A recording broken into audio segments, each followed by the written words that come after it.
ચલો નમસ્કાર વિદ્યાર્થી મિત્રો, આપ તમામનું હાર્દિક સ્વાગત છે આજના આ સેશનમાં. Good morning to single one of you. આપ તમામનું હાર્દિક સ્વાગત કરું છું હું. આજના આ સેશનમાં આપણે ચોપડીને ફરી એક વખત ભણવાની છે, મતલબ કે એના જ કોઈ સેશનને આપણે કન્ટિન્યુ કરવા જઈ રહ્યા છીએ. રાઈટ, જેટલું ભણી ગયા છીએ બરાબર ત્યાંથી અહીંયા આપણે આગળ વધવાનું છે ને. આજનું આ સેશન છે એ સેશન ચોપડી ધોરણ 11 નું લાસ્ટ રહેશે. ફરી એક વખત કહું છું કે ધોરણ 11 નું લાસ્ટ રહેશે. આની પછી આપણે ઇતિહાસ ભણવાના છીએ, મતલબ કે 11મા ધોરણની જે હિસ્ટ્રીની પુસ્તક છે એ પુસ્તક તમારી સમક્ષ લાવવાનો છું. રાઈટ, એ આપણે ખૂબ સરસ રીતના ભણવાના છીએ. સાંસ્કૃતિક વારસો છે, સાંસ્કૃતિક વારસાની તે પણ એક ફાઇન આર્ટ્સ કરીને એક બુક છે બરાબર, બહુ મહત્વની છે, જીપીએસસી યુપીએસસી માટે ખૂબ જ મહત્વની છે. તો એને પણ આપણે ભણીશું બરાબર. પણ અત્યારે હાલ જે આપણે ભણી રહ્યા છીએ એ જ્યોગ્રાફી છે, અને જ્યોગ્રાફીમાં આપણે 11મા ધોરણની ભૂગોળને હાલ આપણે ન્યાય આપી રહ્યા છીએ. આશા રાખું છું કે આપ તમામે ખૂબ સરસ રીતના તમારા દીપોત્સવીના તહેવારને ખૂબ સરસ રીતના ઉજવ્યો હશે. આપ બધાને બસ જેવી રીતના દીવડા ઝગમગ થતા તેવી જ રીતના આપણી જિંદગી છે એ જિંદગી ઝગમગ થાય બરાબર, રોશની આપે અને ખૂબ ખૂબ આગળ વધો બરાબર. આ વર્ષ છે એ વર્ષ એકદમ મહેનત ભર્યું રહે અને અંતે તમે સફળતાના તમામ શિખરોને સર કરો એવી મારા વતી, વેબ સંકુલ વતી આપ તમામને હાર્દિક શુભકામનાઓ. તમામને નવા વર્ષના જાજા કરીને જય શ્રી રામ, જય માતાજી. રાઈટ, નવા વર્ષના રામ રામ બરાબર, સાલ મુબારક, હેપી ન્યુ યર. જેને જે લેવું એ લઈ લ્યો બરાબર, પણ આપ તમામને હું આવકારું છું. ચલો હું સંભળાવું છું, દેખાવું છું, એક વખત જસ્ટ કન્ફર્મેશન દેજો અને પછી તમારા તમામ વિદ્યાર્થી મિત્રો સુધી આ સેશનને પહોંચાડી દેજો, જેથી મેક્સિમમ લોકો આ સેશનનો લાભ લઈ શકે અને સરસ રીતના આ સેશન છે એ સેશનને આપણે આગળ ધપાવીએ, આગળ વધારીએ. જય માતાજી, જય માતાજી. ચલો, લાસ્ટ ટાઈમ પણ મેં તમને કીધું હતું કે કોઈ વસ્તુની શરૂઆત કરું એની પહેલા હું તમારા પાસે નાનકડું પ્રોમિસ માંગતો. એની પ્રોમિસ એ છે કે છેક સુધી રહેવાનું છે આપણે બરાબર ને. સર 12માની હિસ્ટ્રી ભણાવશો? હા, 12માની ભણાવીશ. પહેલા શરૂઆત 11માંથી થશે. સર પંજાબ અને હરિયાણા વચ્ચે રાજકીય સીમા બનાવતી નદી કઈ છે? થોડુંક તમે લોજિક લગાડો એટલે જવાબ મળી જાય. બ્લેક માઇનોર બરાબર. આ જો તમે આ પ્રશ્ન પૂછો ને મને ન ગમે, ખરેખર કહું તો મને ન ગમે આ રહ્યો નહીં એ પ્રશ્ન. કેમ કે આપણી પાસે મેપ છે ભાઈ, મેપને ઓપન કરીને ઝૂમ કરીને જોઈ લ્યો, નદી સહિત નદી તમને ચોખ્ખી દેખાઈ આવે. રાઈટ, નવા વર્ષના રામ રામ. ચલો સટાસટી બોલાવાની છે આ બેન.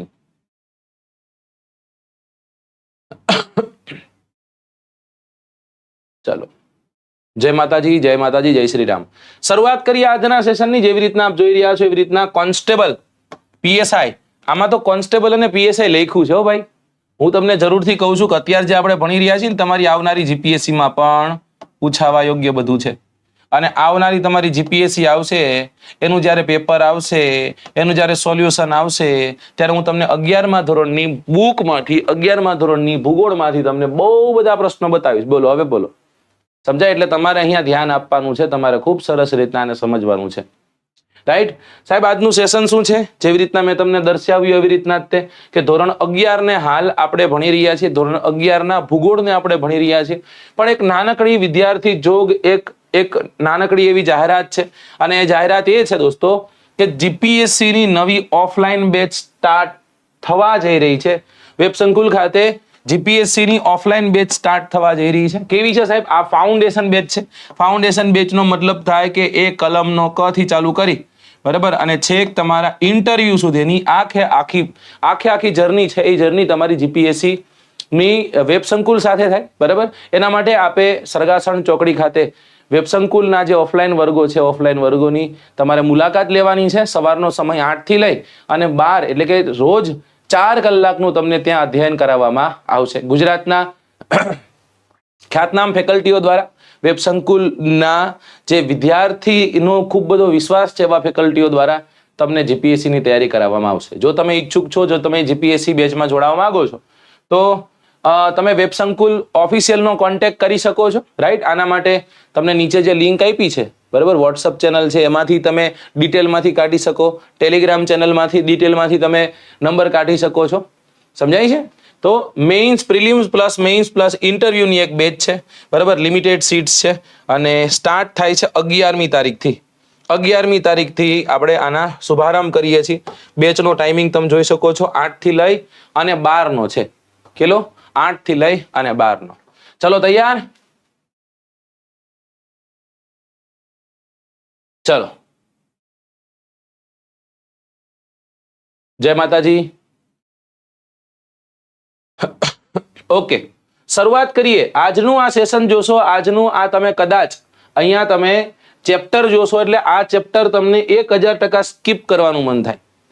તમને નહીં, કદાચ હું તમારી જગ્યા પર હોય તો મને સ્કીપ કરવાનું મન થાય. મને એમ થાય કે સાહેબ આ કઈ કરવાનું થતું નથી, આને મારે જોવું નથી. કદાચ તમને થોડુંક આછું દેખાતું હોય, એવું કંઈક હોય તો મને માફ કરશો.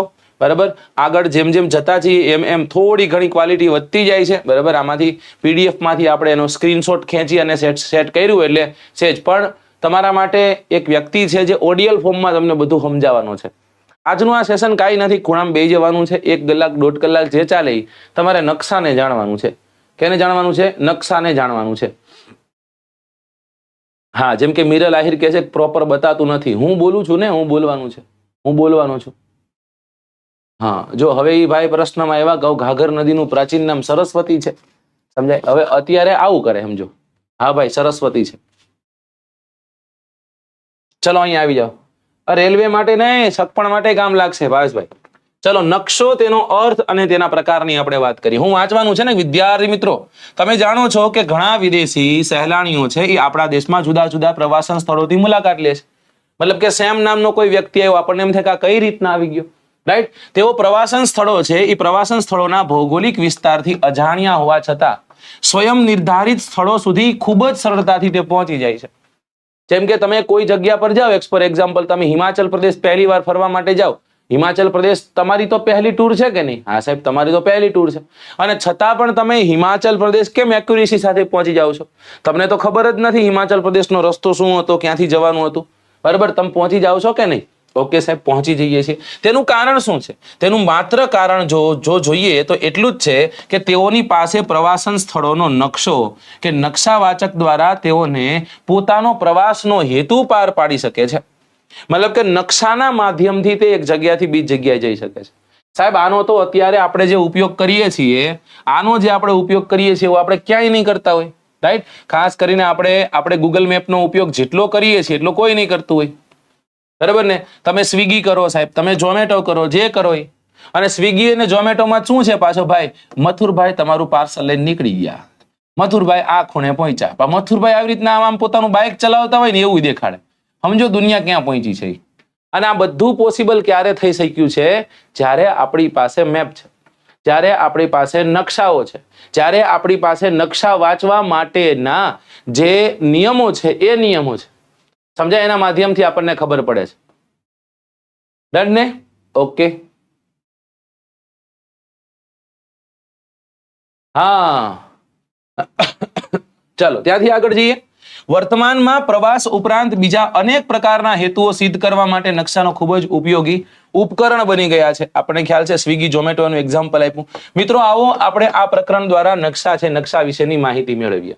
નકશા વગર ભૂગોળ વિષય છે એ વિષયનો અભ્યાસ ઘણું કરી શક્ય જ નથી, આમ કહે છે. એટલા માટે જોજો, તમે જે પણ જ્યોગ્રાફીનો શિક્ષક હશે ને એ જ્યોગ્રાફીની શરૂઆત કરે, ભૂગોળ ભણાવવાની શરૂઆત કરે ત્યારે તમને એક વસ્તુ ફિક્સ કહેતો હોય છે કે સાહેબ નકશા પોથી છે ને તમારી પાસે હોવી જોઈએ. તમારી પાસે એટલાસનો મેપ હોવો જોઈએ. સાહેબ, આપણને એમ થાય કે આ મેપ કેમ મંગાવે છે? સાહેબને પોતાના મેપ વેચવા હશે એટલા માટે? નહીં, સાહેબને પોતાના મેપ નથી વેચવાના હોતા, પણ એ મેપ એટલા માટે તમારી પાસે મગાવતા હોય છે કે મેપના માધ્યમથી તમે બધી જ વસ્તુઓ છે ખૂબ સરળતાથી સમજી શકો અને શીખી શકો. સમજાય છે? એટલા માટે એ મેપ છે એ મેપ મગાવતા હોય છે. તો ભૂગોળ વિષયનો અભ્યાસ કરવો છે, મેપ વગર અશક્ય છે એવું કહે છે. અને વિશ્વના દેશોના ભૌગોલિક અભ્યાસ માટે જુદા જુદા પ્રકારના નકશાનો ઉપયોગ કરવામાં આવે છે. પૃથ્વી પરના બધા જ સ્થળોનો તુલનાત્મક કે પ્રત્યક્ષ રીતના ભૌગોલિક અભ્યાસ કરવો અશક્ય છે.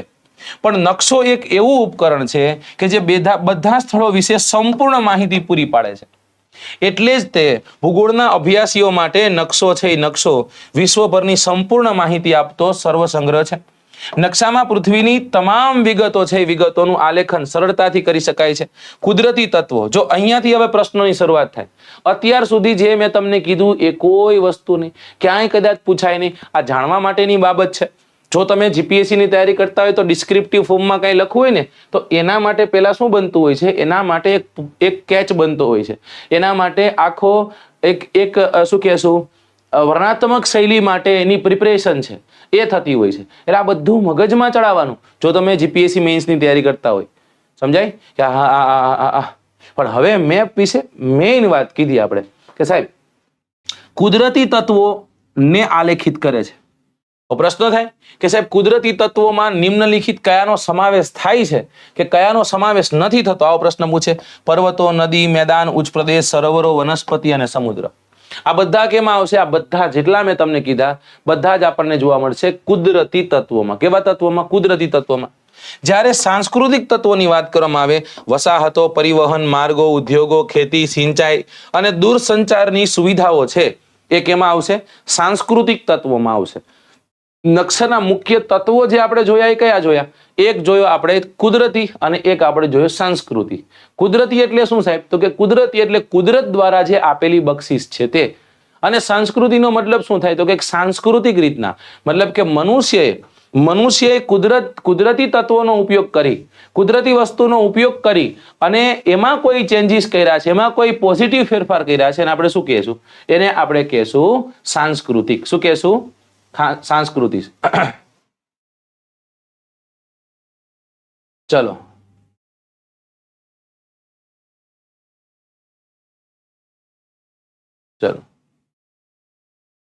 શ્વાસ બહુ ફૂલે છે દોડતી વખતે. ચલો તો શ્વાસ ન ફૂલે એવું કંઈક કરો. ડોક્ટર પાસે ખાસ કરીને જાઓ. બરાબર.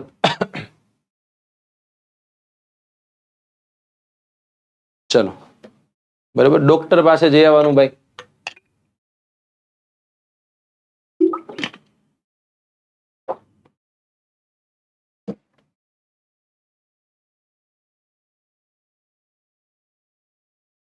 કુદરતી અને સાંસ્કૃતિક પાછા રિપીટ કરો. કુદરતીમાં શેનો સમાસ? પર્વત, નદી, મેદાન, ઉચ્ચ પ્રદેશ, સરોવર, વનસ્પતિ, સમુદ્ર. જે ભગવાને કુદરતી આપેલી બક્ષિસ છે.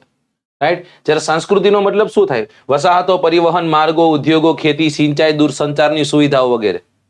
આ બધા તત્વો છે એ પરસ્પર સંબંધ ધરાવે છે. એટલે નકશો તૈયાર કરતી વખતે આ વિગતો છે એ ચોકસાઈપૂર્વક આલેખવામાં આવે છે. ભૂગોળ એક પ્રયોગાત્મક વિજ્ઞાન છે. તેમાં નકશા પ્રાયોગિક કાર્યના મોટા ભાગો રોકે છે. ભૂગોળની એક વિશિષ્ટ શાખા જેને આપણે નકશા વિજ્ઞાન કહીએ છીએ એને અંગ્રેજીમાં શું કહીએ છીએ? કાર્ટોગ્રાફી કહીએ છીએ. શું કહીએ છીએ? કાર્ટોગ્રાફી કહીએ છીએ. બરાબર. કાર્ટો શબ્દ આવ્યો. આ કાર્ટો શબ્દ ક્યાંય તમે સાંભળેલો છે? આ કાર્ટો શબ્દ ક્યાંય તમે સાંભળેલો છે? મને તમે જણાવજો. કાર્ટો શબ્દ ક્યાંય તમે સાંભળેલો છે? તમે જીપીએસસી ની તૈયારી કરતા હોય, તમે પીએસઆઈ ની તૈયારી કરતા હોય, કાર્ટો શબ્દ ક્યાંક તમે સાંભળેલો હોવા જોઈએ. મને એવું લાગે છે. બરાબર. મારા મતે તમને ખબર હોવી જોઈએ.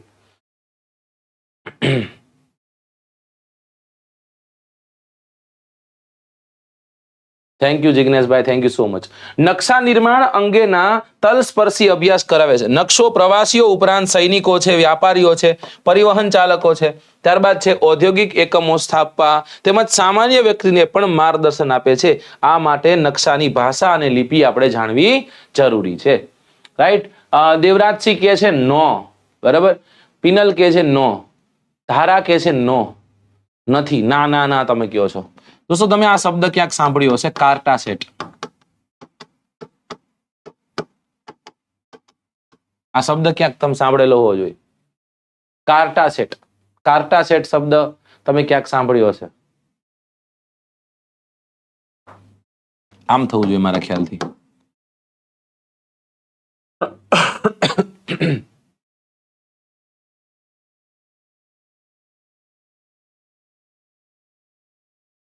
સર કોન્સ્ટેબલ પીએસઆઈ માં સાયન્સ એન્ડ ટેકનોલોજીમાં તમે ભણાવ્યું એમાં આવી જાય?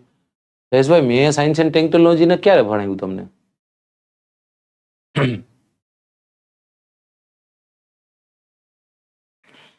ચલો યસ, કાર્ટા સેટ. સેટેલાઇટ વિશે તમે ક્યાંક સાંભળ્યું હશે.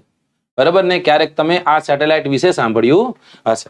ચલો ત્યાંથી આપણે આગળ જઈએ છીએ અને આગળ જઈ અને હવે મહત્વની બધી બાબતો આવશે. બરાબર, લાસ્ટ પેજ, આખું પેજ છે, એ પેજમાં આપણને શું જાણવા મળ્યું, બરાબર, શું શીખવા મળ્યું? આપણને ખાલી એટલું ખબર પડ્યું કે ભાઈ નકશો રહ્યો, નકશો વિવિધ રીતના ઉપયોગમાં લેવાય છે. બરાબર, અને નકશામાં આપણે બે વસ્તુ સમજ્યા. એક સમજ્યા આપણે પ્રાકૃતિક અને એક આપણે સમજ્યા સાંસ્કૃતિક. બરાબર, પ્રાકૃતિક અને સાંસ્કૃતિક. પ્રાકૃતિકમાં આપણે નદી છે, પર્વત છે, ઉચ્ચ પ્રદેશ છે, આ બધાનો સમાવેશ થાય. સંસ્કૃતિમાં અલગ અલગ મકાનો છે, મતલબ કે અલગ અલગ ઇમારતો છે, અલગ અલગ કોઈ સ્થળો જે માનવ નિર્મિત હોય, ઉદ્યોગો છે, એ બધાનો સમાવેશ થાય છે. બરાબર, અને આ બંને શું કરે છે તો કે બંને પરસ્પર સંબંધ ધરાવે છે. શું કરે છે? બંને પરસ્પર સંબંધ ધરાવતા જોવા મળે છે. હવે એ આખી સ્લાઇડમાંથી આટલું ક્યાંક જાણવા મળ્યું અને પછી નકશા સાથે જોડાયેલા વિજ્ઞાનને આપણે શું કીધું હતું? શું કીધું હતું આપણે? નકશા વિજ્ઞાન કીધું હતું ને? બરાબર, નકશા વિજ્ઞાનના નામે આપણે ઓળખ્યું હતું. જો અહીંયા વાંચો નકશા વિજ્ઞાન, જેને આપણે કાર્ટોગ્રાફી કહીએ છીએ. શું કહીએ? કાર્ટોગ્રાફીના નામે આપણે ઓળખીએ છીએ. કાર્ટોગ્રાફી. બસ આટલું આ સ્લાઇડમાંથી આપણે ઉપાડવાનું હતું. રાઈટ, ચલો એટલા માટે હું તમને કહી દઈશ કે આમાં શું તમારે ખાસ જરૂર શું છે ને એવું ખાસ તમને કહેતો રહીશ. ચલો ત્યાંથી આપણે આગળ જઈએ છીએ. હવે નકશા શબ્દનો અંગ્રેજી પર્યાય છે એ મેપ થાય. મતલબ કે મેપ શબ્દ ઇંગ્લિશ છે, આપને ખ્યાલ છે અત્યારે કે મેપ ઓપન કર, બરાબર, લાઈવ લોકેશન મોકલ્યું છે, મેપ તું જો, આ જગ્યા પર છે, મેપમાં જોઈ લે. તો મેપ શબ્દ છે, આ મેપ શબ્દ ક્યાંથી આવ્યું? મેપામુંડીમાંથી આવ્યો. આમાં બધાને ખ્યાલ છે? અહીંયા રહેલા તમામ વિદ્યાર્થીઓને ખ્યાલ છે કે મેપામુંડીમાંથી મેપ શબ્દ આવ્યો? સાહેબ ખબર છે અમને. હવે સમજો, પણ આ મેપામુંડી ઉપરથી અપ્રભંશ થઈને બન્યો, બધી વાત સાચી છે, મેપ બન્યો એ વાત સાચી છે. એનો અર્થ હાથમાં રાખી શકાય તેવો કાપડનો ટુકડો થાય, આ અમને ખબર છે. પણ દોસ્તો અહીંયાથી સમજવાની વાત છે કે એક વૈજ્ઞાનિક છે, એક પાદરી છે જેનું નામ છે મિકોન, અને આ મિકોન નામનો પાદરી છે, એ મિકોન નામનો પાદરી સૌપ્રથમ મેપામુંડી શબ્દ છે એ શબ્દ પ્રયોગ કર્યો હતો કે પ્રચલનમાં લાવ્યો હતો. સમજાય? અહીંયા કદાચ આ એવો શબ્દ છે, આ એવી લાઈન છે કે તમને કદાચ નહીં ખબર હોય. કોણ? તો કે મિકોન નામનો વ્યક્તિ. કયો વ્યક્તિ? મિકોન નામનો એક પાદરી હતો જેને મેપામુંડી શબ્દ છે એ શબ્દ પ્રચલિત કર્યો હતો. મેપામુંડી શબ્દ, મેપ શબ્દ, આ મેપમાંથી મેપ એટલે તે હાલના નકશાઓ જે મેપામુંડી નામના શબ્દમાંથી અપ્રભંશ થઈ અને મેપ બન્યો છે. આ મેપામુંડી શબ્દ પ્રયોગ કરનાર કોણ હતા? તો કે મિકોન નામના પાદરી હતા. કોણ હતા? મિકોન નામના પાદરી હતા. સામાન્ય અર્થમાં નકશો એટલે વક્રાકાર પૃથ્વી સપાટી અથવા તેના કોઈ એક ભાગનું અવકાશમાંથી જોતા દેખાતું નાના માપથી કરેલું રૂઢ આલેખન છે. હું એમ કહું છું કે પૃથ્વી છે, આ પૃથ્વી છે, આ પૃથ્વીને હું ઉપરથી જોઈ રહ્યો છું. જ્યારે હું ઉપરથી જોઈ રહ્યો હોઈશ ત્યારે આ પૃથ્વીના તમામ ભાગો મને દેખાતા હશે ને, જેમ જેમ જેમ જેમ જેમ આગળ જતો હોઈશ, બરાબર, આ બધા ભાગો દેખાતા હશે. પણ પછી એમાં ઝૂમ કરીને કોઈ એક પર્ટિક્યુલર ક્ષેત્ર જ્યારે હું જોઈશ તો એ કેવું લાગશે? એ પેરેલલ લાગશે, આપણને સમક્ષૈતિજ લાગશે. કેવું લાગશે? સમક્ષૈતિજ લાગશે. એટલે કવિ એવું જ કહેવા માંગે છે કે જ્યારે નકશો એટલે શું? તો કે વક્રાકાર પૃથ્વી સપાટી અથવા તો કોઈ પણ એક ભાગનું અવકાશમાંથી જોતા દેખાતું નાના માપનું રૂઢ આલેખન થાય છે. બરાબર, ભૂગોળમાં મોટે ભાગે નકશા એ પૃથ્વીના કોઈ ભૌગોલિક પ્રદેશના તૈયાર કરવામાં આવે છે. નકશો જે માપ કે કદનો હોય તેના કરતા અનેક ગણો મોટો વિસ્તાર પ્રદેશની માહિતીનો સમાવેશ કરે છે. હું તમને એમ કહું કે અહીંયા આ પૃથ્વી છે, તો આનો મતલબ એવો થયો, હું એમ જો દેખાડું તમને કે સાહેબ આ રહ્યું ને, આ આફ્રિકા કોન્ટિનેન્ટ છે, બરાબર. તો આ આફ્રિકા કોન્ટિનેન્ટ છે એ માત્ર ને માત્ર 4 ઇંચનો છે સાહેબ? નથી ને, 4 ઇંચનો નથી ના સાહેબ, આ તો વધુ છે. આ આફ્રિકા કોન્ટિનેન્ટની આ પૂર્વ અને પશ્ચિમ દિશા રહીને આ બેન જોડીને 7600 કિલોમીટર થાય છે. સમજાય? 7600 કિલોમીટર થાય. આ ભારતનો જે ભાગ રહ્યો ને એ ડબલ થાય ને એટલો આ ભાગ થાય છે. 7600 કિલોમીટર જેટલો થાય છે. તો કેવો મને હવે આ દર્શાવી દીધો કેટલામાં? આ 4 ઇંચમાં દર્શાવી દીધો. એટલે અહીંયા એવું જ સમજાવવા માંગે છે કે આ તમને દર્શાવે છે, જે પણ મેપ દર્શાવવામાં આવે એ ખરેખરમાં કેવું હોય છે? ખરેખરમાં એ ખૂબ વિશાળ હોય છે. એ વિશાળનું બહુ માઇક્રો એનાલિસિસ કરી, બહુ માઇક્રો વસ્તુમાં કન્વર્ટ કરીને તમારી સુધી મૂકવામાં આવતું હોય છે. ફરી વાંચીએ આપણે ક્યાં પહોંચ્યા. ભૂગોળમાં મોટે ભાગે નકશાઓ છે પૃથ્વીના કોઈ ભૌગોલિક પ્રદેશમાં ના તૈયાર કરવામાં આવે છે. નકશો જે માપ કે કદનો હોય તેના કરતા અનેક ગણો મોટો વિસ્તાર ધરાવતા પ્રદેશોની માહિતીનો સમાવેશ થાય છે. નકશાની વ્યાખ્યા આ પ્રમાણે છે કે નકશો એ પૃથ્વી અથવા તેના કોઈ એક ભાગ ઉપરથી જોતા દેખાતું નાના માપમાં દોરેલું રૂઢ આલેખન. આ આપણને નથી જાણવા મળ્યું. આપણે નકશો 6ઠ્ઠા ધોરણમાં ભણી ગયા છીએ આપણે, રાઈટ? 6ઠ્ઠા ધોરણમાં. આ બ્લેક માઇનોર નામના ભાઈ છે ને, મને નથી લાગતું કે એમને ખરેખર કોઈ વસ્તુની સિરિયસનેસ હોય, સમજાય? હવે એ ઘાઘરા નદી ઉપર એવા પાછળ પડી ગયા છે કે એની કોઈ સીમા નથી એમ, બરોબર? હા, પંજાબ અને હરિયાણાની બોર્ડર આ બનાવે. પછી પાછો પ્રશ્ન આવ્યો બીજો, તો કે સાહેબ હવે ઘાઘર નદી તે સરસ્વતી, હવે એમાં ઘાઘરા નદીનું ઉદ્ગમ ઘગ્ગર છે. કરવા હું માંગો છો એ નથી સમજાતું મને ભાઈ. અહીંયા બીજાને ભણવા દો ને. અત્યારે મેપ ચાલે છે, બરોબર? એમાં તમે ઘાઘરા નદીનું કયો તો એ તો કેમ ચાલે?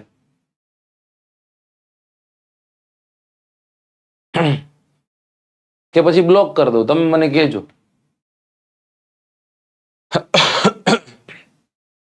ચલો, થેન્ક યુ.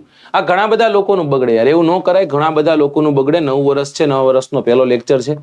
ડાયા થઈને ભણો ને ભાઈ, બરોબર? ને બ્લોક કરી દઈશ, તમે કોઈ પ્રશ્ન મને નહીં પૂછી શકો એવું છે, રાઈટ? હવે એક વખત ઘગ્ગર કે ઘાઘરા નદી આવી ને એટલે હું તમને બ્લોક કરી દઈશ. આને લગતા કઈ પ્રશ્ન હોય તો મને જણાવો. ચલો, તો આ એની ડેફિનેશન છે. 6ઠ્ઠા ધોરણમાં મેપ તો ભણ્યા, પણ મેપની ડેફિનેશન નથી. મેપામુંડી શબ્દનો ઉપયોગ કોને કર્યો તે આપણને ખબર નથી. પણ આજે આપણને જાણવા મળે છે કે નકશો એ પૃથ્વી અથવા તેના કોઈ પણ એક ભાગનું ઉપરથી જોતા દેખાતું નાનામાં નાનું દોરેલું રૂઢ આલેખન છે. અથવા તો એવું કહી શકાય કે નકશો એટલે વક્રાકાર પૃથ્વીની સપાટી, સમગ્ર સપાટીને કે તેના કોઈ એક ભાગનું ઉપરથી જોતા દેખાતું વિશિષ્ટ પ્રમાણમાં, ત્યારબાદ છે પ્રક્ષેપ પદ્ધતિને રૂઢ સંજ્ઞાઓ દ્વારા સપાટી પર તૈયાર કરેલું સાંકેતિક ચિત્ર એટલે નકશો. નકશો સપાટ કાગળ ઉપર હોઈ શકે, કાપડ પર હોઈ શકે, પ્લાસ્ટિક પર હોઈ શકે, ફિલ્મ પટ્ટી પર હોઈ શકે, રાઈટ? પ્લાસ્ટર ઓફ પેરિસની ઉપર તૈયાર કરવામાં આવે છે. વિશિષ્ટ પ્રમાણમાં રૂઢ સંજ્ઞાઓ અને વિવિધ પ્રક્ષેપો છે એ નકશાની રચનાના મુખ્ય અંગો છે. હવે આખા સ્લાઇડમાંથી આપણે શું જાણવાનું થયું સાહેબ? મેપામુંડી શબ્દનો ઉપયોગ કોને કર્યો? તો કે મિકોન નામના પાદરીએ મેપામુંડી શબ્દનો પ્રયોગ કરેલો અને પ્રચલનમાં લાવેલા, સમજાય? પછી આપણે શું કીધું? ભાઈ નકશો એટલે શું? નકશાની ડેફિનેશન છે કે નકશો એ પૃથ્વી અથવા ઉપરથી, બરાબર ને, ઉપરથી પૃથ્વીના કોઈ એક ભાગનું નાનામાં નાનું દોરેલું રૂઢ આલેખન, જેને આપણે નકશાના નામે આપણે ઓળખીએ છીએ. આટલું કામમાંથી આપણે કામનું હતું. ત્યાંથી આગળ જઈએ છીએ, નકશાના પ્રકારો કયા કયા છે. વિવિધ જરૂરિયાતોની આપૂર્તિ માટે નકશા છે એ તૈયાર કરવામાં આવે છે. તેથી નકશાને અનેક પ્રકાર પડે છે. જેમ કે નકશાપોથી છે, નકશાપોથીના નકશાઓ, દિવાલે ટાંગવાના નકશાઓ, ત્યારબાદ છે અખબારો કે પછી પુસ્તકો માટેના નકશાઓ, ભૂમિ માપન કે પછી અવકાશી નકશાઓ. આ બધા નકશાઓના પ્રકાર છે. નકશા દર્શાવતી માપ પદ્ધતિ અને નકશા વિશિષ્ટ હેતુએ અનુલક્ષીને નકશાના મુખ્ય 2 પ્રકાર પાડવામાં આવે છે. આમાં કવિ એવું કહે છે કે નકશાને તો અલગ અલગ રીતના ભણી શકીએ. નકશો અલગ અલગ રીતના આપણે એને ક્લાસિફાઈ કરી શકીએ. પરંતુ જો મુખ્ય રીતના સમજવાનો પ્રયત્ન કરીએ તો નકશો છે એ નકશાને 2 ભાગમાં આપણે વહેંચી ભણીશું. સાહેબ, આ 2 ભાગો કયા છે? માપ પ્રમાણના નકશા અને હેતુ કે ઉપયોગ પ્રમાણના નકશા. ચલો કહી દો તો મને.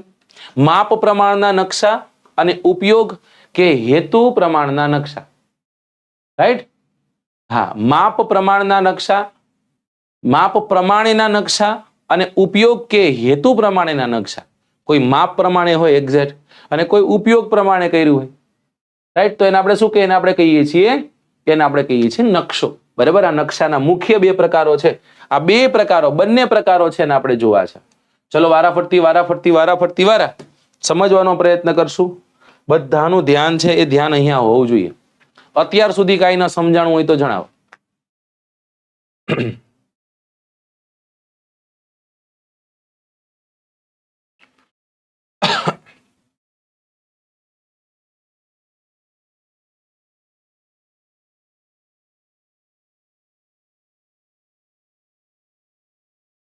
ચલો બોલો. નહીં સમજાય છે ને બધું? જો પરફેક્ટ સમજાતું હોય તો એક વખત કહી દો, હા સાહેબ પરફેક્ટ સમજાય છે.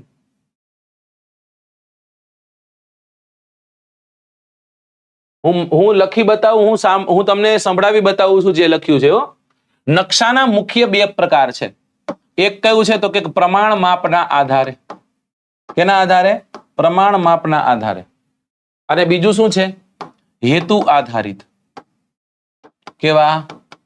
હેતુ આધારિત. નકશાના મુખ્ય બે પ્રકાર કયા જોયા? પ્રમાણ માપના આધારે અને હેતુ આધારિત. હવે એ પ્રમાણ માપના આધારેમાં શું છે? નાના માપના નકશા અને મોટા બાપના નકશા. બાપના નહીં, માપના. નાના માપના નકશા અને મોટા માપના નકશા. સાહેબ નાના માપના નકશા એટલે શું? નકશાપોથી છે, એટલાસ છે, વગેરેના નકશાઓ જેને નાના માપના નકશા કહીએ છીએ. બરાબર. દિવાલે ટાંગવાના નકશા જેને વોલ મેપ્સ કહીએ, એ પણ કેમ આવશે? નાના માપના નકશા. નાના બાપના નહીં, નાના માપના. ફરી એકવાર કહું છું. ત્યારબાદ સ્થળ વર્ણનના નકશા જેને આપણે કહીએ છીએ ટોપોસીટ્સ.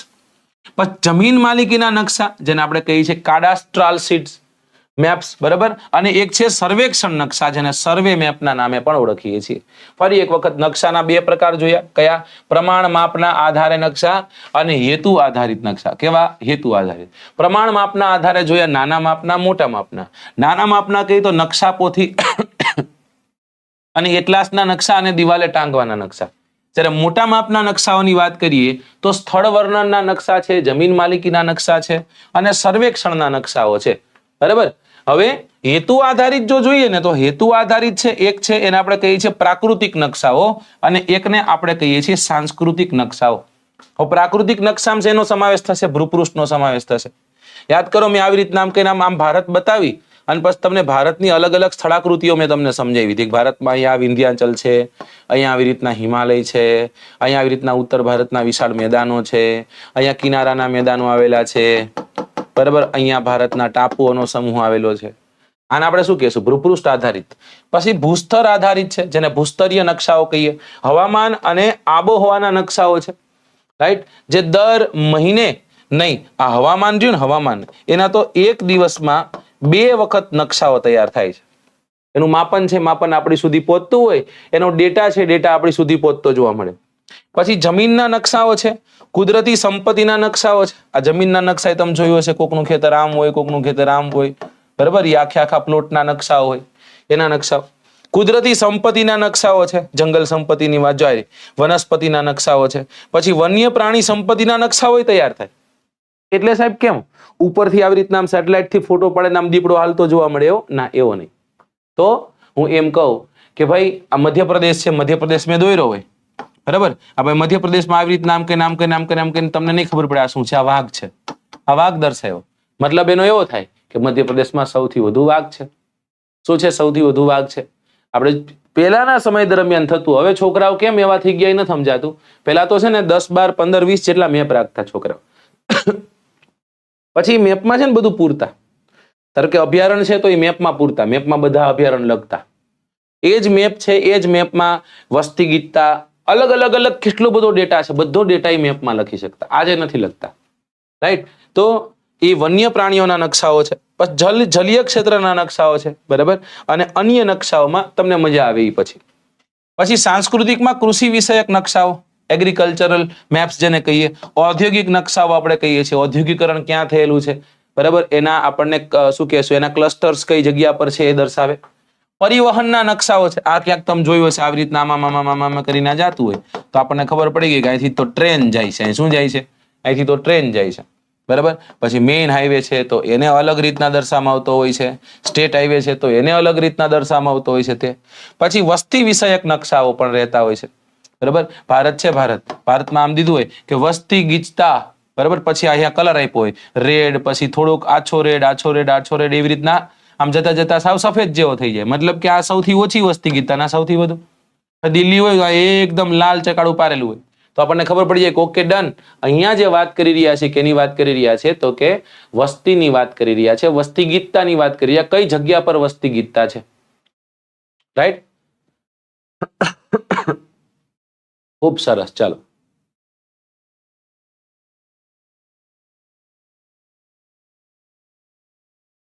નિશિતભાઈ કહે છે કોઈ નવી સિરીઝ ચાલુ થવાની. જો નવી સિરીઝ ચાલુ, એક તમને એક નાનકડી વાત કહું, નવી સિરીઝ ચાલુ થવાની આશાઓથી બેહશો છો શું કામ તમે? કેમ સાહેબ એવું કેમ કહો? અમારે ભણવું હોય. તમારે ભણવું છે તો હું એમ કહું છું કે આટલી બધી સિરીઝો ચાલુ થઈ અને પૂરી કરેલી છે અને બધી પડેલી છે. નવી સિરીઝમાં એક તમને હેરાનગતિ થોડીક એ થઈ શકે કે નવી સિરીઝમાં એક લેક્ચર એક દિવસનો આવે. કદાચ તમારો સિલેબસ ટાઈમે નો પૂરો થાય, મતલબ કે તમે તૈયારી કરતા હોય તમે જે પરીક્ષાને ટાર્ગેટ કરીને બેઠા હોય, બરાબર. હવે અમે 2025ની PSI માટે અત્યારથી તૈયારી કરાવી તો એવી રીતના આમ જાય કે નહીં? તો એ બધી સિરીઝો છે, એ સિરીઝો તમારે જોઈ લેવી જોઈએ કે નહીં? એમ કહું છું કે એ સિરીઝ છે, સિરીઝને પકડો. તમને એમ લાગે કે આ જાગતે રહોની સિરીઝ છે, જાગતે રહો 3 પકડી લ્યો, એને વાંચો ભાઈ, બરાબર. હમણાં એક બેન અસંખ્ય વાર કીધું સાહેબ STA માટે કંઈક કરજો, STA માટે કંઈક કરજો. સચિવાલયનું સરનામું કરીને આપણે એક સિરીઝ ચાલુ કરી હતી. એમાં લગભગ હું તમને કહું છું ને, લગભગ બધા જ શિક્ષકોએ પોતાનો વિષય 11 12 કલાક રિવિઝન સ્વરૂપે ભણાવ્યો છે.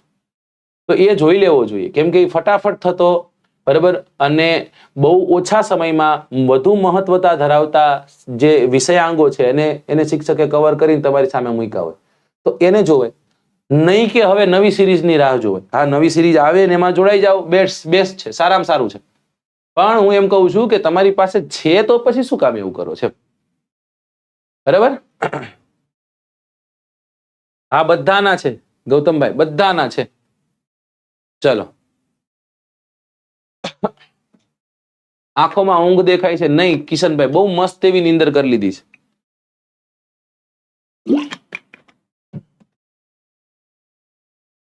ચલો ત્યાંથી આગળ જઈએ. લશ્કરી પ્રયોજનના નકશાઓ, વસાહતના નકશાઓ, ત્યારબાદ રાજકીય નકશાઓ હોય છે અને અવકાશી નકશાઓ છે એ પણ રહેતા હોય છે. તો આ બધા કેમાં આવશે? આ બધા જ નકશાઓ સાંસ્કૃતિક નકશાઓમાં સમાવેશ થશે. તો પ્રાકૃતિક નકશા અને સાંસ્કૃતિક નકશાઓ હેતુ આધારિત નકશાઓમાં આવતા હતા. પ્રમાણ માપ આધારિત નકશાઓની વાત કરીએ તો નાના માપના અને મોટા માપના. સ્વાભાવિક વાત છે કે આમાં નાના માપના કેને કહેવાય, મોટા માપના કેને કહેવાય, એને લખેલા હશે ને દીધેલા હશે ને. આમાં કેવું છે ખબર? જો નાના માપનું છે મોટા માપનું છે, મોટા માપનું છે નાના માપનું છે. એવું કેમ? એવું છે, તમે વાંચો એટલે તમને ખબર પડશે. જો પ્રમાણ માપ પ્રમાણેના નકશાઓ 2 ભાગમાં વહેંચ્યા. કયા? એક નાના માપના હતા અને બીજા હતા મોટા માપના.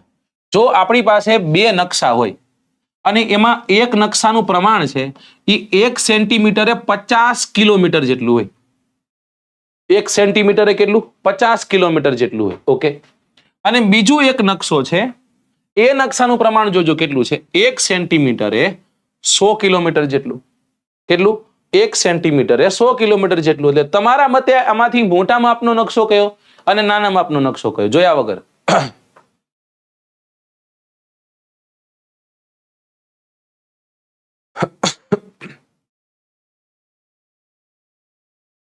એકદમ મસ્ત છું. ચલો જણાવો જલ્દીથી અને શેર કરતા રહેજો દોસ્તો. સેશનને લાઈક નથી કર્યું, લાઈક કરો, કેમ કે જેટલા લોકોની ઉપસ્થિતિ છે ને એટલી લાઈક નથી, બરાબર. આવતું આખું વીક તમારા માટે કંઈક ને કંઈક લઈને આવવાનો છે, બરાબર. અને તમારે મને કહેવાનું છે. ચાલો, તમારી કોઈ સ્પેશિયલ ડિમાન્ડ હોય તો એ કહી દો. ચાલો, કોઈ એકાદો ટોપિક તમારે ભણવો હોય, કોઈ એક ટોપિકના ક્વેશ્ચન આન્સર્સ તમારે ભણવા, એક સાહેબ આના ક્વેશ્ચન આન્સર્સ તમે કરાવો, રાઈટ, તો એ કહી દો. ચાલો, પછી આપણે આગળ જઈએ. એમાં રૂતા ચૌધરી એમ કે છે 50. ઓકે. કૃષ્ણા સોલંકી કહે છે 50. વાંચ કે નહીં રે બાબુ, એને એમ નામ જોયા વગર કહેવાનું હતું. 50. હવે આવે છે જવાબ. મતલબ તમારો આન્સર છે ને એ થોડોક વધુ લેટ આવી રહ્યો છે. કઈ વાંધો નહીં, ઇટ્સ ઓકે. હા, બસ હવે પકડી લીધું કે સાહેબ આ બંને નકશાઓમાં પ્રમાણ માપની સરખામણી જો કરવી હોય ત્યારે જે નકશાઓ પ્રમાણમાં છેદનો અંક એટલે કે જમીન પરનું અંતર દર્શાવતો હોય એ અંક જો નાનો હોય, કેવો હોય? નાનો હોય. છેદનો અંક એટલે શું થયું? આ 100 કિલોમીટર થયું, બરાબર. આ શું થયું? તો કે આ 50 કિલોમીટર થયું, રાઈટ. એ નાનો જો કોઈ હોય તો નાનો કયો છે? 50 વાળો છે.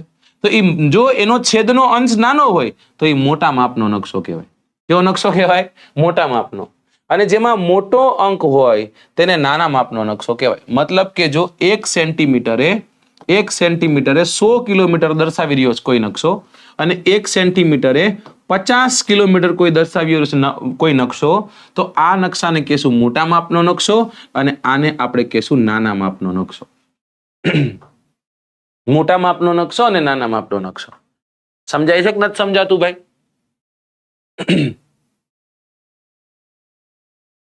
હા, ધોરણ 11 ની બુક છે ભાઈ. ચલો, મોટા માપના નકશા છે એ નકશામાં પૃથ્વી સપાટીના મર્યાદિત પરંતુ નાના વિસ્તારોને વધુ વિગત સાથે દર્શાવવામાં આવે છે. શહેર દીધું હોય, ગામડું દીધું હોય, તાલુકો દીધો હોય, જિલ્લો દીધો હોય, વગેરેના નકશા આ પ્રકારના તૈયાર થાય.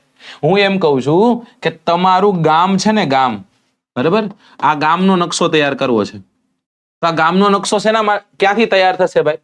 તો કે મોટા માપના નકશામાંથી. કયા નકશામાંથી?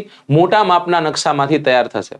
મતલબ કે અંશનો જે ભાગ છે, આ છેદનો જે ભાગ છે એ કેવો હશે? મોટો. મતલબ 1 સેન્ટીમીટરે કેટલું? તો કે 100 કિલોમીટર જેટલું નહીં, 1 સેન્ટીમીટરે 50 કિલોમીટર જેટલું દર્શાવતો હોય તો આ મોટા માપનો, નાના માપનો થયો. હા, વિરુદ્ધમાં જોવા મળે. કેમાં જોવા મળે? વિરુદ્ધમાં આપણને જોવા મળશે. ચલો, ડન ને? સમજાય છે કે નથી સમજાતું? ચાલો બીજી રીતના તમને સમજાવું, મારી રીતના સમજાવું. આવી રીતના મારી રીતના હું બનાવી અને તમને સમજાવી દઉં, એટલે તમને કદાચ હું બતાવું પછી કદાચ તમને સમજાઈ જાય. અત્યારે અહીંયા શું બનાવી રહ્યો છું? ભારત બનાવી રહ્યો છું કે નહીં? અહીંયા મેં બનાવ્યું આ ભારત, રાઈટ? આવી રીતના ક્યાંક છે આપણું ભારત.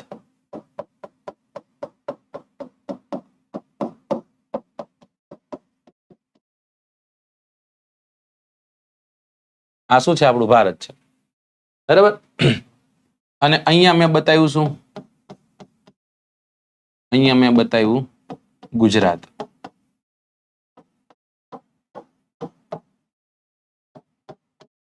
ગુજરાતને મૂકો, અહીંયા પાછું ભારત બતાવ્યું, ફરીથી એક વખત ભારત બતાવ્યું. અહીંયા નહીં, જ્યાં દર્શાવું છું ત્યાં ને ત્યાં ફરી એક ભારત બતાવ્યું મેં.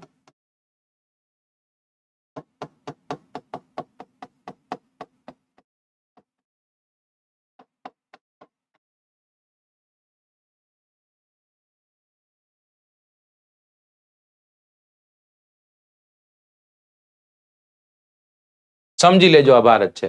હવે એમ નામ ખાલી વિચારો, તો એમ નામ ખાલી વિચારો, આમાં તમે નાના માપનો નકશો, મોટા માપનો નકશો કયો કહેશો?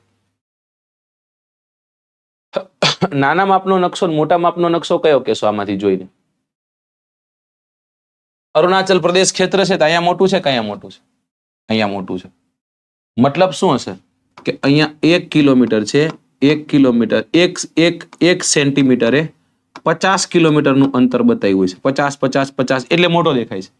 જ્યારે અહીંયા 1 સેન્ટીમીટરે 100 કિલોમીટરનું અંતર બતાવ્યું છે. કેટલાનું? 100 કિલોમીટરનું અંતર. કેમ કે જગ્યા આટલીક જ છે ને, સમજો. આટલીક જગ્યામાં મારે મોટો વિસ્તાર બતાવવો છે તો શું કરવું પડે? સેન્ટીમીટર પ્રમાણે કિલોમીટર વધારે દેવા પડે, રાઈટ? સેન્ટીમીટર પ્રમાણે શું કરવું પડે? કિલોમીટર વધારે દેવા પડે. એ જ અરુણાચલ પ્રદેશને મારે આટલા બધામાં દર્શાવવાનું હોય તો મારે શું કરવાનું થાય? તો મારે સાહેબ તો કિલોમીટરો છે ઓછા થાય. થાય કે નહીં? ઓછા થાય. હવે સમજાણું? હવે સમજાઈ ગયું હશે, આશા રાખું છું.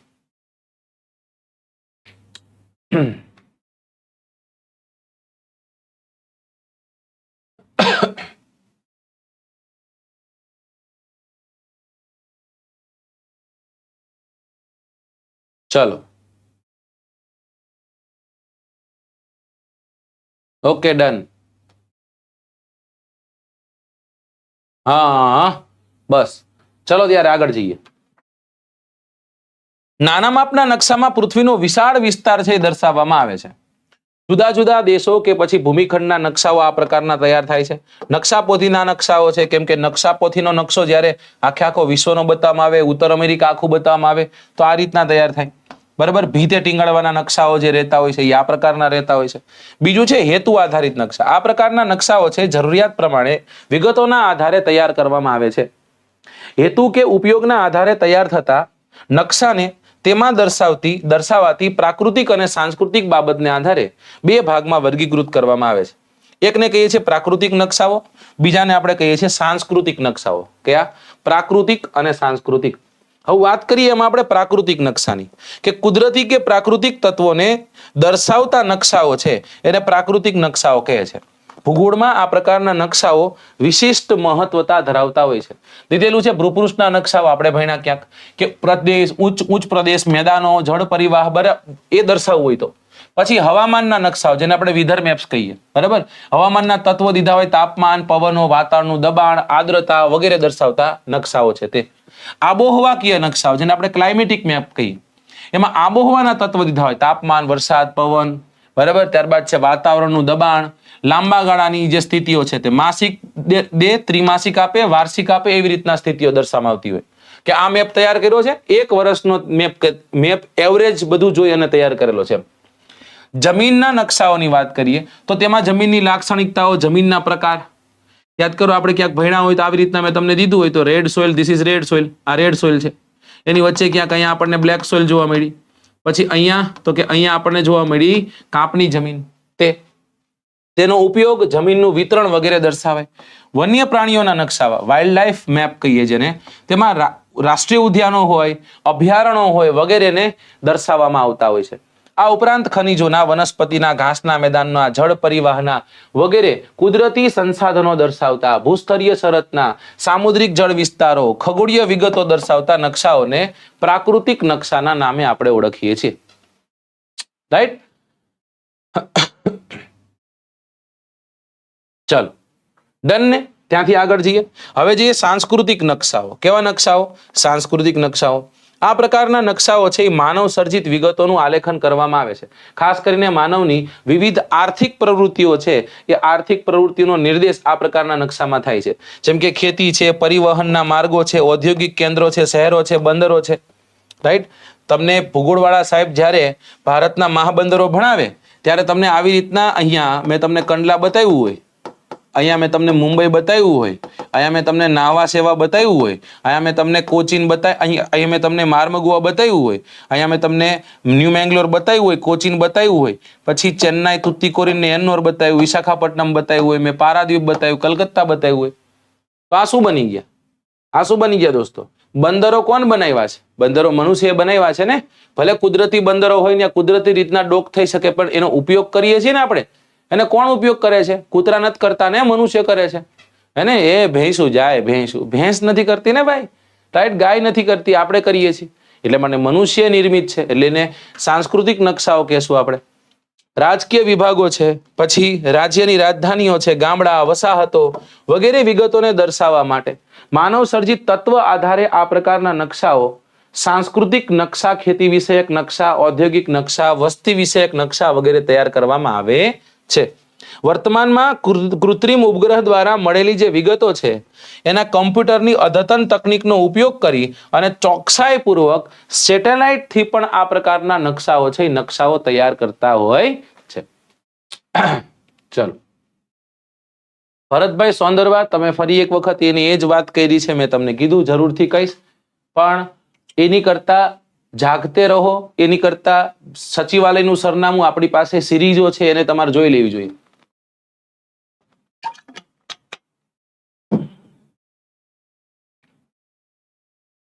ચલો, ત્યાંથી આગળ જશું આપણે. નકશાના અંગો. નકશા વાંચન તેમજ તેના અર્થઘટન માટે નકશાના અંગો વિશેષ ખ્યાલ હોવા જોઈએ. નકશા વાંચનમાં નકશાના અંગો વિશે જેટલી જાણકારી વધારે તેટલું નકશાનું વાંચન અને અર્થઘટન સચોટ અને અર્થપૂર્ણ. નકશાના મુખ્ય 3 અંગો છે. જો અહીંયાથી એક વખત પ્રશ્ન પૂછાઈ ગયો કે નકશાના કેટલા અંગો છે? નકશાના 3 અંગો છે ભાઈ સાહેબ. નકશાના 3 અંગો કયા કયા છે? એકને કહીએ છીએ પ્રમાણ માપ, એકને કહીએ છીએ પ્રક્ષેપ અને એકને કહીએ છીએ રૂટ સંજ્ઞાઓ. એને પ્રમાણ માપ, પ્રોજેક્શન અને રૂટ સંજ્ઞાઓ. પ્રમાણ માપ એટલે મેં તમને હમણાં કીધું એવી રીતના 1/100, બરાબર એવું. રાઈટ? ચાલો, તો વારાફરતી વારા ઉપર પહેલા પ્રમાણ માપ જોઈએ કે નકશામાં દર્શાવેલો પ્રદેશ ચોક્કસ પ્રમાણ માપથી દોરેલો હોય છે. પ્રમાણ માપ નક્કી કરતી વખતે જમીન પરના બે બિંદુઓ અને નકશા ઉપર દર્શાવેલા તે જ 2 બિંદુઓ વચ્ચેનું અંતર છે એ અંતરના પ્રમાણનો સંબંધ નક્કી કરવો અને જાળવવો જરૂરી છે. ફોર એક્ઝામ્પલ આપણને બધાને ખ્યાલ છે કે 2, 9, 33 કિલોમીટર જેટલું અંતર કપાય ને ત્યારે ભારતના 2 છેડાઓ છે એ ભેગા થાય. હવે કેટલું બધું થઈ ગયું? અંદાજિત 3000 કિલોમીટર જેટલું થઈ ગયું છે. હા કે ના? 29-33 કિલોમીટર એટલે 3000 કિલોમીટર જેટલું થઈ ગયું. Okay sir. અને એને જ તે મારે એક મારી બુકમાં રહેલો જે મારું પેજ છે એ પેજમાં દર્શાવવું છે. તો પેલા મને ખબર હોવી જોઈએ કે સાહેબ આ મારા પેજ છે એ પેજનું આ સાઈઝ કેટલી હશે? તો સાહેબ આ પેજની આ સાઈઝ રહી ને એક્સ ફોર એક્ઝામ્પલ 20 સેન્ટીમીટર જેટલી છે અને પેજની આ સાઈઝ છે એ 30 સેન્ટીમીટર જેટલી છે. કેટલી છે? 30 સેન્ટીમીટર જેટલી છે. એટલે મારે શું કરવું પડશે? આને ભાગ્યા સેન્ટીમીટર. પેલા આ 2933 એને સેન્ટીમીટરમાં કન્વર્ટ કરવા પડશે, બરાબર? અને એને ભાગ્યા 20 કરવા પડશે. એ ભાગ્યા 20 કરતા જે જવાબ આવે ને એ કોઈ એક એકમ ક્ષેત્રફળનું આવશે. કેટલું આવશે? એકમ ક્ષેત્રફળમાં. કે સાહેબ એક સેન્ટીમીટરમાં તમારે ઓછામાં ઓછા 500 કિલોમીટર જેટલું અંતર ભરવું પડે તો આ આખા પેપરમાં નકશો તૈયાર થાય. રાઈટ? આને આપણે શું કહીએ છીએ? આને આપણે કહીએ છીએ પ્રમાણ માપ. આને શું કહીએ છીએ આપણે? પ્રમાણ માપના નામે ઓળખીએ છીએ. સમજાય છે? નથી સમજાતું?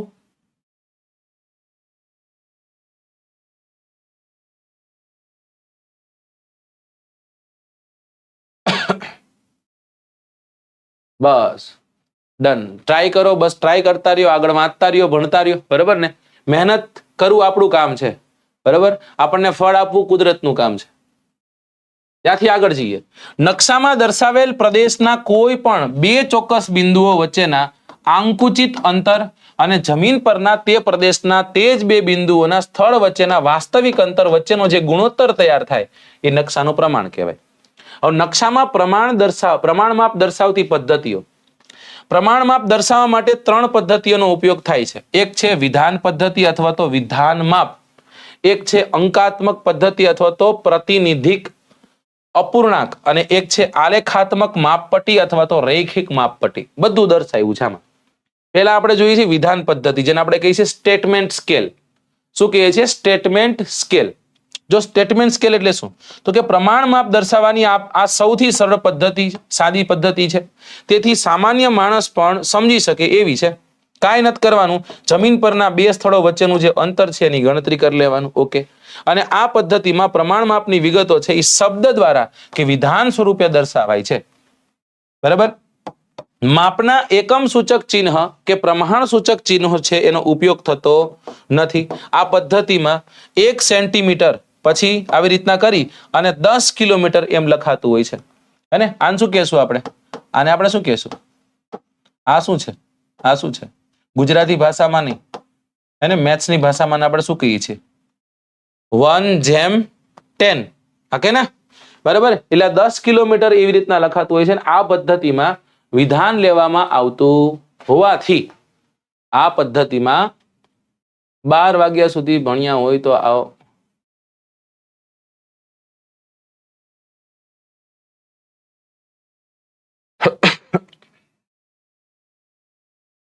હા, જેમ કહેવાય. ચલો, આ પદ્ધતિમાં વિધાન છે એ વિધાન લેવામાં આવતું હોવાથી તેને વિધાન પદ્ધતિના નામે ઓળખવામાં આવે છે. Very good. પછી એવું અંકાત્મક પ્રમાણ પદ્ધતિ, જેને આપણે કહીએ છીએ ન્યુમેરિકલ સ્કેલ. આ પદ્ધતિના પ્રમાણ માપમાં દર્શાવાતા જે અંક છે એની સાથે લંબાઈ કે અંતરના માપ સૂચક એકમો લખવામાં આવે છે. અંતરો કેવળ અંકાત્મક સંખ્યા કે પછી અપૂર્ણાંક ગુણોત્તર છે એ ગુણોત્તર દ્વારા દર્શાવાય છે. જેમ કે વિધાન પ્રમાણ 1 સેન્ટીમીટર જેમ 10 કિલોમીટર હોય. આગળ આપણે જોયું વિધાન પ્રમાણ પ્રમાણે. તો આમાં શું લખાશે? આવી રીતના લખાશે 1 જેમ. આ શું છે? એકમ, દશક, 100, 1000, 10,000, લાખ, 10 લાખ. આવી રીતના ક્યાંક લખાશે. અહીંયા શું છે? એકમ, દશક, 100, 1000, 10,000, લાખ અને 10 લાખ. 1 જેમ એટલે કે 1 ભાગ્યા 10 લાખ લખાશે. બરાબર? આવી રીતના ક્યાંક લખાશે. કારણ કે આ શું છે? આ સેન્ટીમીટર છે. આ શું છે? સેન્ટીમીટર છે. 1 સેન્ટીમીટર છે. આ શું છે? કિલોમીટર છે. બરાબર? શું છે? કિલોમીટર છે. કેટલા કિલોમીટર છે? તો કે 10 કિલોમીટર છે. સાહેબ 10 કિલોમીટરને મારે કદાચ મીટરમાં કન્વર્ટ કરવા હોય તો પછી ક્યાં લઈ જવાનું? મારે સેન્ટીમીટરમાં લઈ જવાનું છે. એવી રીતના એનો અંક આપણે લખાતો હોય. અહીં ડાબી તરફ અથવા તો અંશમાં ઉપર દર્શાવેલા અંક છે એ અંક નકશાના ઉપર અને છેદમાં નીચે દર્શાવાય છે. આ દર્શાવેલો આંક પૃથ્વી સપાટી પરના વાસ્તવિક અંતરનો નિર્દેશ કરે છે. આ પદ્ધતિને પ્રતિનિધિક અપૂર્ણાંક પદ્ધતિ પણ કહે છે, કારણ કે આ પદ્ધતિ પ્રમાણમાપ સ્પષ્ટ ગુણોત્તર સ્વરૂપે દર્શાવાય છે. આ પદ્ધતિમાં આંકડાની પાછળ સેમી કે કિલોમીટર જેવો કોઈ એકમ દર્શાવવામાં આવતો નથી. રાઈટ, પહેલામાં શું હતું? 1/10 આવી રીતના ક્યાંક હતું. અહીંયા હવે શું છે કે ભાઈ 1 સેન્ટીમીટર છે, એને 1 સેન્ટીમીટરે 100 કિલોમીટર આવું દર્શાવવું છે. તો આમાં કિલોમીટર ને એવો કોઈ જગ્યા પર દર્શાવ નથી આવતું. 1 જેમ કરી અને પછી 1 સેન્ટીમીટર 100 કિલોમીટરે કેટલા સેન્ટીમીટર થાય ને એની કેલ્ક્યુલેટ કરીને લખવાના રહેતા હોય છે. Okay sir. તેથી કોઈ પણ દેશમાં આ માપ પદ્ધતિ છે એની ગણતરી સારી રીતના થઈ શકે, બરાબર, સરળતાથી થઈ શકે. સમજાણું કે ન સમજાણું ભાઈ? જય માતાજી. ચલો, મગજમાં ચડ્યું?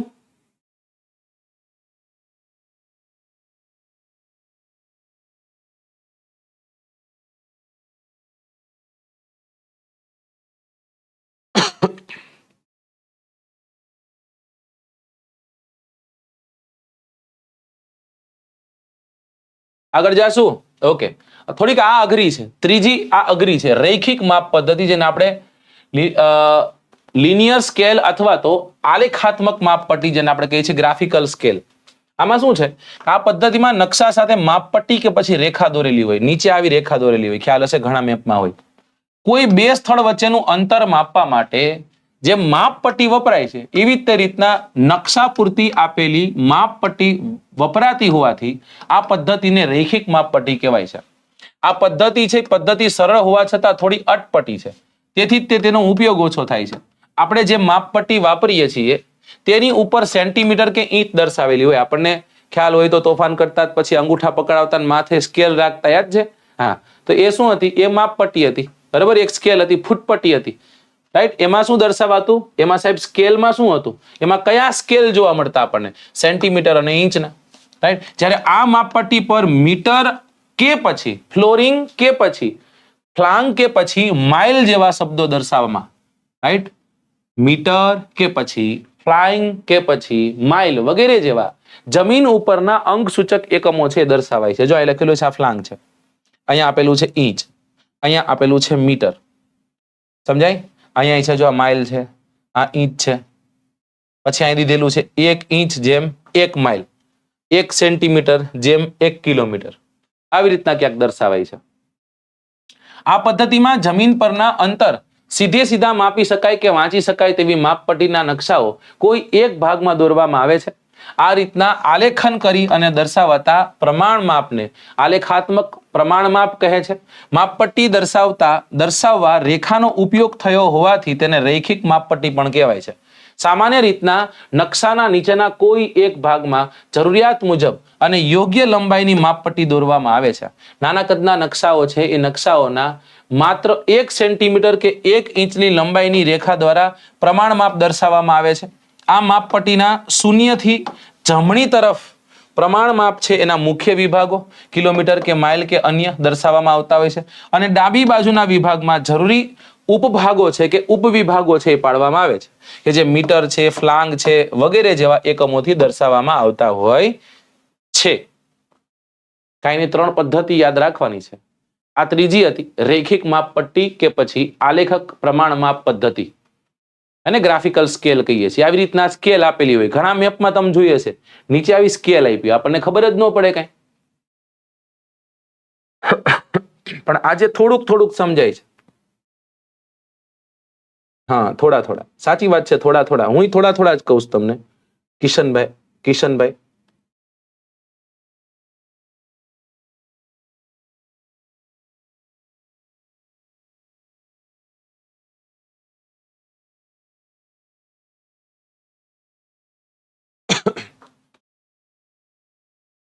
ડન ને? આગળ વધી. હવે છે પ્રક્ષેપ એટલે કે પ્રોજેક્શન. પૃથ્વીની ગોળાકાર સપાટીને સપાટ માધ્યમ પર ઉતારતા તેમાં ક્ષેત્રફળ, સ્થાન, અંતર, સાપેક્ષ દિશા, આકાર કે પછી કદમાં કોઈ ખાસ ફેરફાર ન થાય તે માટે નકશા છે, નકશામાં પ્રક્ષેપનો ઉપયોગ કરવામાં આવે છે. પ્રક્ષેપ એટલે પૃથ્વીની ગોળાકાર કે પછી વક્રાકાર સપાટીને કાગળ ઉપર ઉતારવાનો પ્રયત્ન. નકશાના પ્રક્ષેપ કોઈ માધ્યમ પર ભૌમિતિક પદ્ધતિ આકાર લે છે કે આકાર આવી છે, બરાબર. ત્રિમિતિ ધરાવતી પૃથ્વી સપાટી પરના વક્રાકાર અક્ષાંશ વૃત્તો અને રેખાંશ વૃત્તોની ઝાડને દ્વિમિતિ ધરાવતા સપાટ કાગળ પર દોરવામાં આવે છે, રાઈટ. અને એવી રીતના તે તૈયાર થાય. હું તમને સમજાવું આને કઈ રીતના કવિ શું કહેવા માંગે છે.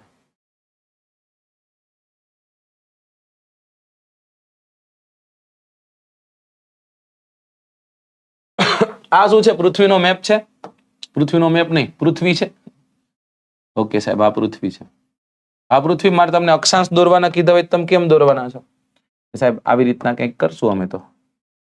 આમ કરીને આમ કરીને આમ કરીને આમાં રેખાંશ લઈ લઈશું પહેલા, પછી અક્ષાંશ દોરશું. કેમ કે તમે કયો ને સીધું કરી તો અમે નો કહેવાય ને સાહેબ, હે ને?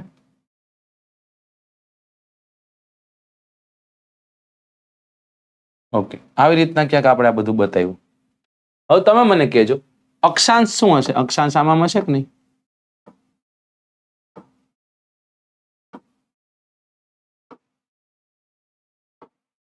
અક્ષાંશ આવી રીતના હશે આડા. રેખાંશ કેવા હતા? તો કે રેખાંશ હતા ઉભા. હવે અહીંયા જે એક ચોરસ તૈયાર થઈ છે, અહીંયા એક ચોરસ તૈયાર થયું. આ ચોરસને આપણે એક્સ ફોર એક્ઝામ્પલ લીધું. તો ચોરસમાં તમે જોજો ઉપરનો ભાગ છે ને એ ટૂંકો છે, પછી આમ થશે, અને નીચેનો ભાગ કેવો છે? કે નીચેનો ભાગ તો કે મોટો છે. આવું છે. કેમ? તો કે પૃથ્વી ઉપર જતા શું થતી જાય છે? તો કે ઉપર જતા પૃથ્વી છે એ પૃથ્વીમાં આ પૃથ્વી બધું ગોળ થતી જાય છે. તેનો આ સરફેસનો ભાગ છે, સૌથી મોટો ભાગ ક્યાં જોવા મળે? અહીંયા જોવા મળે. આમ જેમ જેમ જેમ જેમ જેમ જેમ ઉપર જતા જઈએ એટલે બે રેખાંશો વચ્ચેનું અંતર શું થતું જાય? ઘટતું જાય કે ન ઘટતું જાય? હા સાહેબ, ઘટતું જાય. બરાબર. અહીંયા જે આ આખો આ એક સેલ તૈયાર થયો, આને જોવાનો, અને એને પછી શું કરવાનું? તો કે એને પછી પૃથ્વી પર આપણે આલેખ, એક કોઈ સપાટ પેજ પર એને આપણે આલેખતા હોય છે. શું કરતા હોય છે? આલેખતા હોય છે. અત્યારે હાલ જે વાત થઈ રહી છે એ એની થઈ રહી છે. સમજાય છે? હા. એટલે કદાચ તમને નો ખ્યાલ હોય તો કહી દઉં, આવું ઘણી વખત આપણને પ્રશ્ન પૂછાય, આપણને ખબર ન પડે. પૃથ્વી રહી ને, પૃથ્વી આપણી વાત કરી લઈએ, ભારતની વાત કરી લઈએ. ભારત 2933 કિલોમીટર પૂર્વ પશ્ચિમની લંબાઈ ધરાવે. કેટલી? 2933 કિલોમીટર પૂર્વ પશ્ચિમની લંબાઈ. જ્યારે ભારત છે એ ભારત 32-14 કિલોમીટર જેટલી ઉત્તર દક્ષિણની લંબાઈ ધરાવે. કેટલી? 32-14 કિલોમીટરની. તમે સાંભળ્યું હશે ભારત ચતુષ્કોણીય આકૃતિ ધરાવતો એક દેશ છે. સાંભળ્યું કે નહીં? હા. બીજી વાત તમને કહું, ભારત કયા અક્ષાંશ વચ્ચે આવ્યો?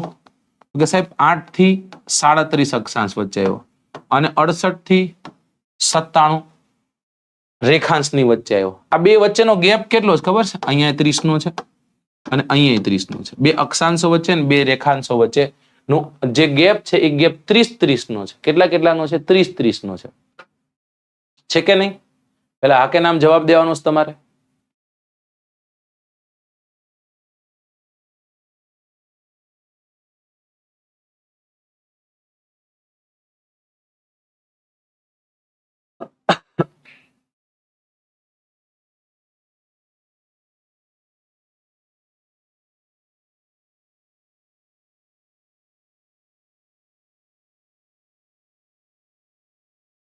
કોમેન્ટ મને સાંભળી શકો છો તમે? તમારી કોમેન્ટ્સ નથી આવતી.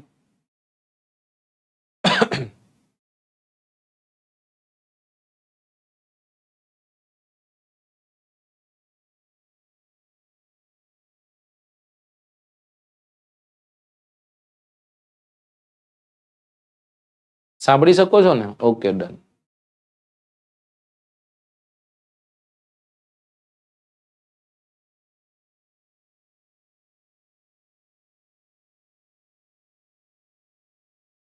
હા, ઓકે, સારું. તો ચલો, તો અહીંયાથી તમને બતાવી દઉં. અહીંયા આ ભારત છે. ભારત આમ જેમ જેમ જેમ જેમ જેમ જેમ ઉપર જતા જઈએ છીએ એમ બે અક્ષાંશો વચ્ચેનું અંતર કેવું થતું જાય છે? બે રેખાંશો વચ્ચેનું અંતર કેવું થતું જાય? ઓછું થતું જશે. કારણ એક જ છે કે પૃથ્વીમાં જેમ જેમ તમે ઉપર તરફ જતા જશો એ ભાગ કેવો થતો જાય છે? આમ ગોળ થતો જાય છે કે નહીં? એટલે બે અક્ષાંશો છે, બે રેખાંશો છે, એની વચ્ચેનું મહત્તમ અક્ષાંશ જે અંતર છે ક્યાં હતું? તો કે સાહેબ આપણને જોવા મળતું હતું વિષુવવૃત્તના પટ્ટા પર. ક્યાં જોવા મળતું? વિષુવવૃત્તના પટ્ટા પર. કેટલું? કેટલું હતું? 111.3 કિલોમીટર. કેટલું હતું? 111.3 કિલોમીટરનું. એટલે જો ભારતની શરૂઆત થાય ત્યારથી લઈ અને ભારત જ્યાં ખતમ થાય ને ત્યાં સુધી બે રેખાંશો વચ્ચે છે ને અલગ અલગ અંતર જોવા મળશે. જેમ જેમ ઉત્તર તરફ જતા જશો એમ એમ રેખાંશો વચ્ચેનું અંતર શું થતું જાય છે? ઘટતું જાય છે. રાઈટ. રોનાલ્ડ ક્રોંગ એમ કે છે કે પીએસઆઈ ની પહેલા ચોપડી પૂરી થઈ જશે ગુરુજી. આ છેલ્લો લેક્ચર છે, 11મા ધોરણના પુસ્તકનો છેલ્લો લેક્ચર છે. આ મારે તમને ભણાવો નહોતો, પણ છતાંય તમને એમ ન લાગે કે ન કરાયો એટલા માટે હું તમારી સમક્ષ લઈને આવ્યો છું.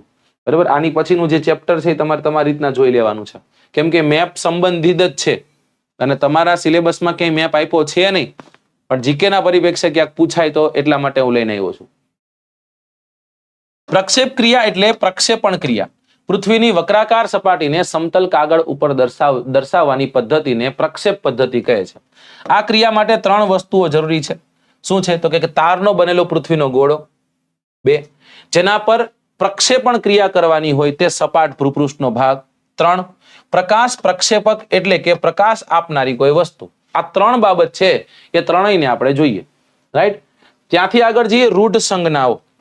નકશામાં જુદી જુદી અનેક પ્રાકૃતિક અને સાંસ્કૃતિક બાબતો દર્શાવવામાં આવે છે. આ બંને બાબતોને સરળતાથી દર્શાવવા માટે કેટલીક રૂઢ સંજ્ઞાઓ છે કે પછી સાંકેતિક ચિહ્નો છે એની મદદ લેવામાં આવે છે. ભૂમિ સપાટી પરની બધી જ વિગતોને એમના કદ આકાર પ્રમાણે યથાવત સ્વરૂપે નકશામાં દર્શાવી શક્ય નથી. પ્રાકૃતિક બાબતો છે, પ્રાકૃતિક બાબતોમાં ભૂપૃષ્ઠ, ભૂમિ સ્વરૂપો, જલ પરિવાહ, કુદરતી વનસ્પતિ, આબોહવા, જમીનના પ્રકાર વગેરે બાબતોને રૂઢ સંજ્ઞાઓ વડે દર્શાવાય છે. અને જ્યારે સાંસ્કૃતિક બાબતોમાં માનવ વસાહતો, પરિવહન માર્ગો, કૃષિ, સિંચાઈની સુવિધાઓ વગેરે બાબતો દર્શાવવા માટે વિવિધ રંગ તેમજ સાંકેતિક ચિહ્નનો ઉપયોગ કરવામાં આવે છે. ભારતના ભૂમિ માપન નકશામાં તથા ભૂપૃષ્ઠ દર્શાવવામાં આનો ખરો ઉપયોગ થાય છે. સમજાય? ન સમજાણું તો કાંઈ વાંધો નહીં, હવે સમજાઈ જશે. જેમ કે અહીં દીધા છે તત્વ, અહીંયા દીધા છે અલગ અલગ તત્વો, આગળ દીધા છે અલગ અલગ રંગો. ખેતી છે તો ખેતી પીળા કલરથી દર્શાવી હોય, માનવ વસાહત દીધી હોય તો લાલ કલરથી દર્શાવી, જમીન માર્ગો છે તો આવી રીતના કર્યા હોય, લાલ દર્શાવ્યા હોય, રેલ માર્ગો છે તો એ કાળા કલરથી દર્શાવવામાં આવ્યા હોય, વનસ્પતિના પ્રદેશો છે તો એ લીલા હશે, જળ સ્વરૂપો છે તો એ વાદળી હશે અને ભૂમિ સ્વરૂપો છે તો કથ્થાઈ રંગના. બહુ મહત્વનું, એટલે હું એમ કહું છું કે આ તમારા માટે મોસ્ટ આઈએમપી થઈ ગયું. તમારા માટે મોસ્ટ આઈએમપી. બરાબર. આ એક કોષ્ટક થઈ જાય છે, કેમ કે એક વખત છે ને પ્રશ્ન અહીંયાથી ખેતીને એવી રીતના તમને હામાં ગોઠવવા માટેનો પૂછેલો છે. ક્યાંક તમે PYQsમાં જોશો, કે મળે તો મને મોકલજો. ચાલો.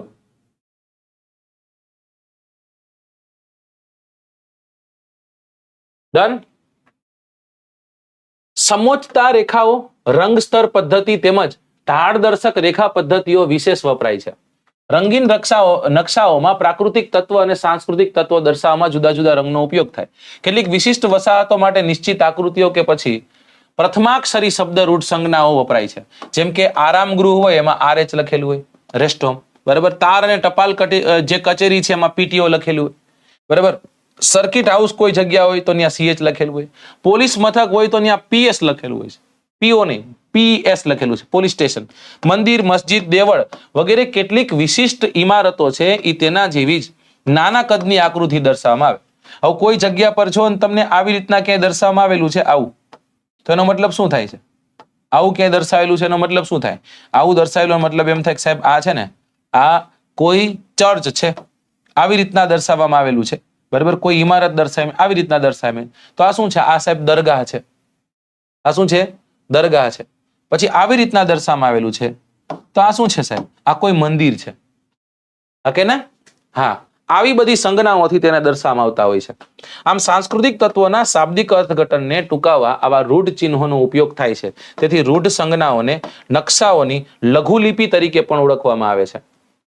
ભારતમાં દેહરાદૂન ઉત્તરાખંડ ખાતે આવેલી સંસ્થા ધી સર્વે ઓફ ઇન્ડિયા ભારતના ભૂમિ માપનના નકશાઓ તૈયાર કરે છે અને પ્રકાશન કરવાની કામગીરી બજાવે છે, જેમાં આંતરરાષ્ટ્રીય સ્તરે સ્વીકૃતિ એવી રૂઢ સંજ્ઞાઓ છે અને સાંકેતિક ચિહ્નો છે એનો ઉપયોગ થાય.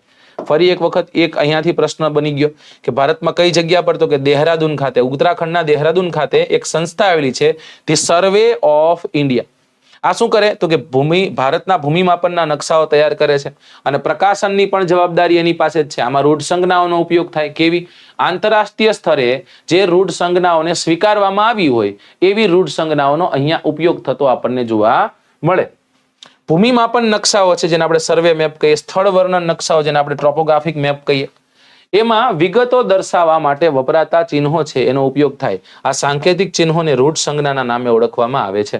નકશા વાંચન માટે તેમજ તેના અર્થઘટન માટે રૂઢ સંજ્ઞાઓ ખૂબ જ જરૂરી છે. ચલો, સમજાઈ ગયું કે નહીં ભાઈ?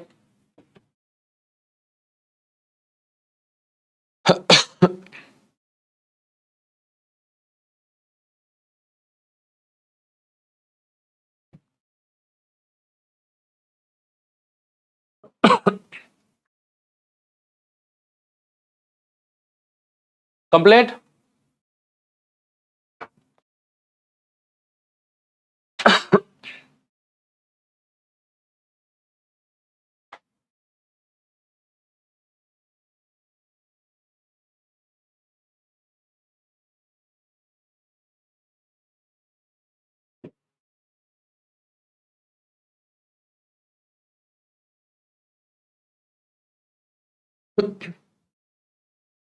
તો આજે આટલું રાખીએ.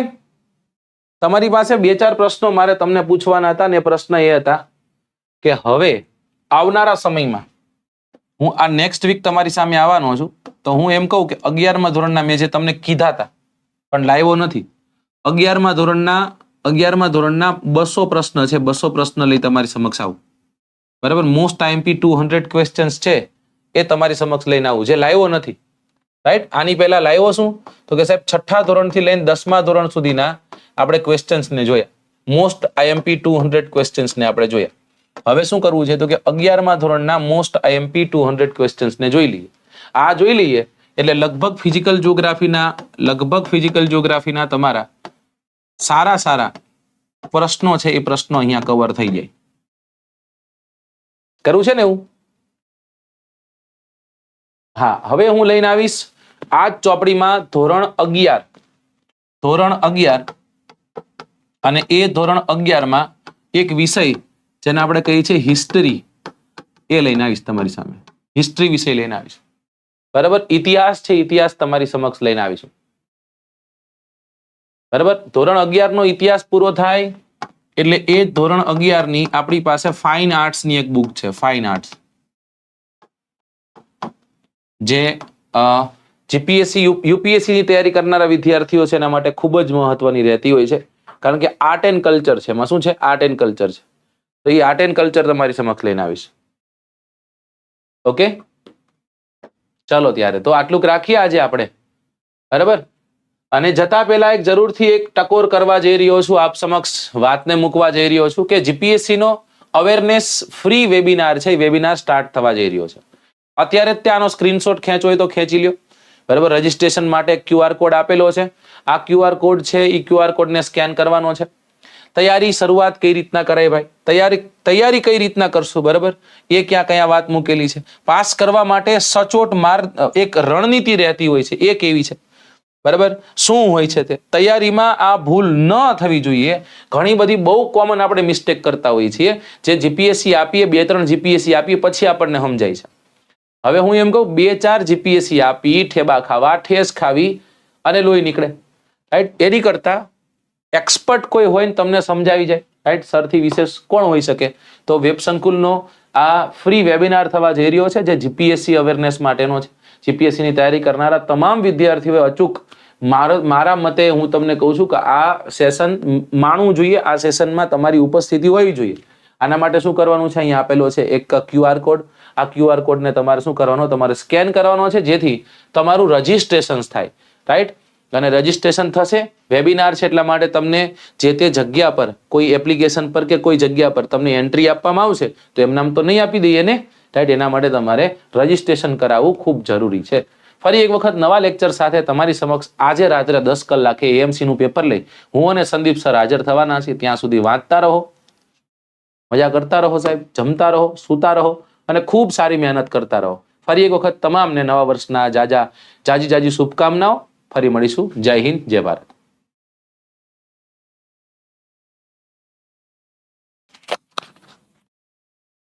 ડન. ભલે.